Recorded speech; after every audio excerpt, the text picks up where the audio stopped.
How to find your FPL team ID.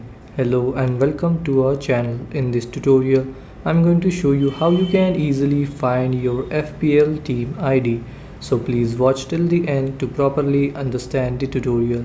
So for this, you don't have to use the FPL app. Instead, you have to use the FPL web version. So open up any browser,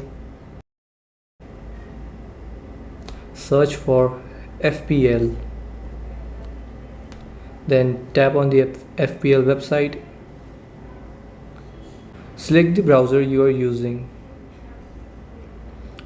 Then after the FPL website is loaded, you have to tap on Pick Team. Then scroll down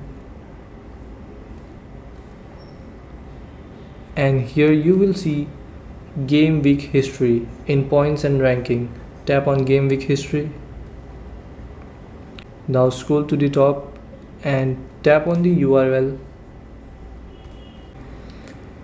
and go to the end of the URL, and here you will see your FPL team ID. This is the FPL team ID. Between entry and history, this is your FPL team ID. So this is how you can find your FPL team ID. Thanks for watching.